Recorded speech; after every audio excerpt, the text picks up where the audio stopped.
એક સૌથી મોટી ભૂલ જે નોર્મલી લોકો વેટ લોસ દરમિયાન કરતા હોય છે, ઘણા બધા લોકો મને આવીને પૂછતા હોય છે કે સર હું ડાયટ કરું છું, યોગા કરું છું, જીમ જઉં છું, એક્સરસાઇઝ કરું છું, ઉપવાસ કરું છું, ફાસ્ટિંગ, દરેક વસ્તુ કરવા છતાંય મારું વજન ઘટતું નથી અને ચરબી પણ નથી ઓગળતી.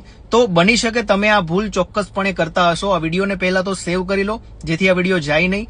કઈ છે એ ભૂલ? જ્યારે હું એ લોકોના રૂટીનને જાણું ત્યારે મને ખબર પડે કે એ દરેક વસ્તુ ચોક્કસપણે કરે છે, પણ એક ભૂલ, પાણી, પૂરતું પાણી ન પીવું એ સૌથી મોટી ભૂલ છે વેટ લોસની અંદર. જો તમે પાણી પૂરતું શરીરમાં નહીં નાખતા હોય ને તો પણ તમારા શરીરમાંથી ચરબી બરાબર રીતે નહીં ઓગળે.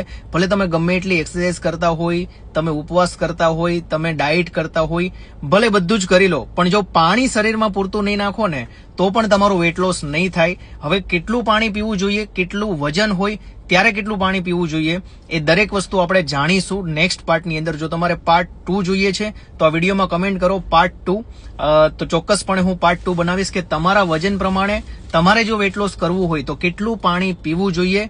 કારણ કે એક વસ્તુ એટલી કહીશ કે આપણા જે શરીરના ઓર્ગન્સ છે ને એ પર્ટિક્યુલર એક ઓર્ગન્સને પણ દરરોજ 500 ml, 400 ml, 300 ml એવી રીતે પાણીની જરૂર પડે. તો તમે જો પૂરતું પાણી જ નહીં નાખો તો એ ઓર્ગન્સને તો અધૂરું જ રહેશે, સાથે તમારું વેટ લોસ ક્યાંથી થશે? તો ચોક્કસ પાર્ટ 2 લખો તો હું પાર્ટ 2 બનાવીશ. અને આ વિડીયો તમને કેવો લાગ્યો જણાવજો.